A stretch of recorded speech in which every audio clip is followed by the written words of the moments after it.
توحید کسے کہتے ہیں؟ توحید ہے واحد سے، وحدت بھی اسی سے بنا کہ وہ ذات واجب الوجود ہے۔ واحد بھی اسے کہتے ہیں جو دو کا آدھا ہو، جو دو کا آدھا ہو وہ ہوتا ہے واحد، اور اسے تو واحد بھی نہیں کہہ سکتے، وہ واحد نہیں، وہ تو احد ہے، اپنی شان میں احد۔ امام طحاوی فرماتے ہیں کہ وہ ذات واجب الوجود ہے، سب سے قدیم ہے، جس کی نہ کوئی ابتدا ہے نہ کوئی انتہا ہے۔ وہ اس وقت بھی خالق تھا جب مخلوق نہ تھی، وہ اس وقت بھی رازق تھا جب رزق کھانے والا کوئی نہ تھا، وہ اس وقت بھی خدا تھا جب صرف خدا ہی تھا۔ وہ ہمارے وہم، ہمارے علم، ہمارے ادراک، ہماری سوچ سے بلند اور ماوراء ہے، اسے ہم عقل پہ پیمانوں پر تول نہیں سکتے۔ بات یہ ہے کہ عقیدہ پتہ کیا ہے؟ توحید کو چھوڑ کے باقی چیزوں کو پکڑ لینے سے بھی ایمان سے فارغ ہے بندہ۔ اگر کسی کے پاس توحید کا دامن چھوٹ جائے تو وہ کہے باقی سارے لوازمات میں پورا کر رہا ہوں، تو کیا اس کا دین پورا ہو جائے گا؟ توحید کو چھوڑ کے تو دین پورا نہیں ہوتا۔ اور اگر توحید کو پکڑ لیا، رسالت کو چھوڑ دیا، دین پھر بھی پورا نہ ہوا۔ توحید بھی پکڑی، رسالت بھی پکڑی، سرکار کے صحابہ کی بات آئی تو ادھر سے دامن بچا لیا، پھر بھی گیا۔ اور اگر آقا علیہ السلام کی آل سے منہ کو موڑا، پھر بھی گیا۔ اب دیکھیں، ہر چیز کا ایک مثبت پہلو ہے، ایک منفی پہلو ہے، ایک ایکسٹریم لیول ہے، ایک لوور لیول ہے سب سے۔ اور عقیدے کا مثبت پہلو ہے فرض۔ کسی کو مشرک کہتے ہوئے یہ چیز دیکھنا پڑے گی کہ توحید کی کون سی قسم کے خلاف یہ جا رہا ہے۔ ایک چیز شرک تب ہوگی جب توحید نہ ہوگی۔ یہ ہو نہیں سکتا کہ ایک چیز ایک ہی وقت میں توحید بھی ہو اور شرک بھی ہو۔ اگر وہ توحید ہے تو شرک نہیں، اگر شرک ہے تو توحید نہیں۔ یعنی کہ یہ سمجھ لے کہ بالکل opposite in direction, opposite in meaning, ہر چیز میں ایک دوسرے کے بالکل مختلف۔ توحید اگر سویرا ہے، شرک اندھیرا ہے۔ توحید اگر دن ہے، شرک رات ہے۔ یہ دونوں یکجا نہیں ہو سکتے۔ لیکن شرک کسی کے اوپر، شرک کا فتویٰ تب لگے گا جب پتہ چلے گا بھائی توحید کی کون سی قسم کا یہ منکر ہے۔ شرکت سے نکلا ہے، یعنی کہ اللہ تعالیٰ کے ساتھ کو دوسرا شریک ہو، اس کی ذات میں، اس کے افعال میں، اس کے صفات میں۔ تو اب رب کے ساتھ کیا کوئی شریک ہو سکتا ہے؟ اللہ کے ساتھ تو کوئی شریک ہو نہیں سکتا۔ تو جو شریک بنائے اسے کہتے ہیں مشرک۔ پھر سب سے اوپر والے درجے پر آتا ہے فرض۔ یہ مثبت پہلو ہے فرض۔ اب ایک بندہ فرض کا تارک ہوتا ہے تو اس کے مقابلے میں حرام آتا ہے۔ اب جس نے فرض کو چھوڑا وہ حرام کی طرف گیا۔ اور دوسرے نمبر پر آتا ہے واجب۔ اب واجب کو اگر کوئی چھوڑتا ہے تو اس کے مقابلے میں آتا ہے مکروہ تحریمی۔ اور تیسرے نمبر پر آتی ہے سنت مؤکدہ۔ اگر کوئی سنت مؤکدہ کا تارک ہو تو اس کے مقابلے میں آتا ہے اصاعت۔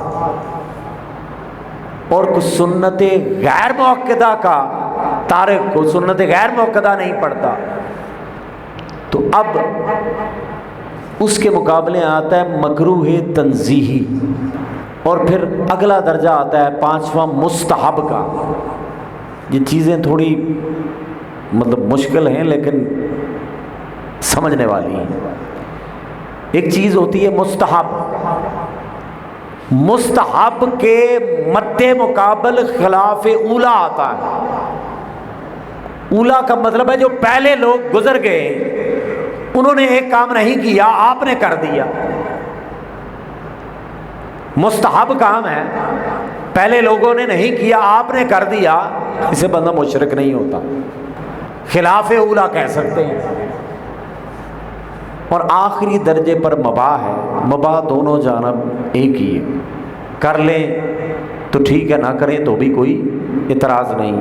ہمارے ہاں المیہ یہ ہے کہ ہم سیدھا ہی کوئی چیز اگر میرے پسند کی نہیں ہے نا، یہ مشرک ہے، بلکہ پوری کی پوری جماعت مشرک ہے، یہ سارے مشرک ہیں، سارے بدعتی ہیں۔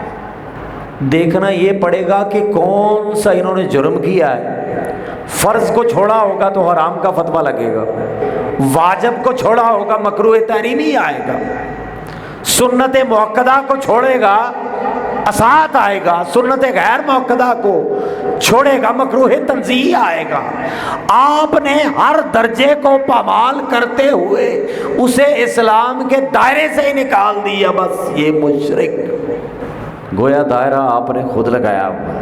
اور پھر المیہ یہ ہے، فتویٰ دینے والے، فتویٰ صادر کرنے والے جنہیں نہ شریعت کا پتہ ہے نہ بنیادی چیزوں کا پتہ ہے، یہ بھی شرک ہے، یہ بھی، بس انہیں سبق ہی اتنا پڑھایا گیا کہ اگر کوئی اللہ کے رسول کا نام لے تو اسے مشرک کہنا، کوئی آل رسول کا نام لے تو مشرک کہنا، کوئی حضور کی امت کے اولیاء کا تذکرہ کرے تو وہ بھی مشرک۔ حضرت شاہ ولی اللہ محدث دہلوی آپ فرماتے ہیں کہ شرک کہتے کسے ہیں؟ رب العالمین کی صفات خاصہ میں اگر کوئی کسی دوسرے کو شریک کرے تو یہ ہے شرک۔ اب دیکھیں، اللہ تعالیٰ کی صفت ہے کہ وہ علیم بھی ہے، وہ خبیر بھی ہے، وہ سمیع بھی ہے، وہ بصیر بھی ہے، ایسے ہی ہے نا؟ سمیع کا مطلب ہوتا ہے سننے والا، بصیر کا مطلب ہوتا ہے دیکھنے والا۔ تو آپ کہیں یار اللہ کے شریک آپ نے بنا ڈالے۔ انہو هو السمیع البصیر، بے شک وہی سننے والا اور دیکھنے والا ہے۔ اب وہ تو سننے والا اور دیکھنے والا ہے، کیا یہ صفت مخلوق میں ہے یا نہیں؟ مخلوق میں ہے صفت یا نہیں؟ فجعلناہ سمیعا بصیرا، ہم نے آپ کو سننے والا اور دیکھنے والا بنایا، اور رب بھی سنے بندہ بھی سنے، فرق نظر نہیں آیا؟ رب بھی دیکھے بندہ بھی دیکھے، دیکھنا بھی اس کی صفت ہے، سننا بھی اس کی صفت ہے۔ اللہ میں وہ صفت ذاتی ہے، بندے کے پاس وہ صفت عطائی ہے، بندے کے پاس وہ صفت اس کی دی ہوئی ہے، اور جو صفت وہ کسی کو عطا کرے۔ اب ایک دیکھنے والے بندے کو جس کی بینائی ہو اسے آپ اندھا کہہ سکتے ہیں؟ جسے سنائی دیتا ہو کیا آپ اسے بہرا کہیں گے؟ تو بھائی اس نے سماعت سے نوازا ہے، اسے بہرا نہیں کہہ سکتے۔ جو دیکھتا ہے اسے اندھا نہیں کہہ سکتے، جو بولتا ہے اسے گنگا نہیں کہہ سکتے، جو چلتا پھرتا ہے اسے محتاج، آپ ہینڈی کیپڈ اسے نہیں کہہ سکتے، اسے رب نے دیا ہوا ہے۔ لیکن مسئلہ یہ ہے کہ اب یہ صفات اللہ کی ہیں، لیکن اپنی صفات کی خیرات مخلوق کو دی، اپنی صفات کی خیرات مخلوق کو دی، تو جب وہ مخلوق کو دے، بندہ بھی دیکھے، بندے کی نظر سامنے تک ایک حد تک وہ دیکھے تو سارا کچھ اس کے سامنے، بندہ سنے ایک حد تک، وہ چونکہ بے حد ہے بے حد سنتا ہے۔ یہی فرق ہے نا، صفات مشترک ہونے سے شرک نہیں ہوتا۔ اللہ کی صفت ذاتی ہے، بندے کی صفت عطائی ہے۔ اگر اس چیز کی سمجھ آ جائے تو پھر بندہ مشرک نہیں ہوتا۔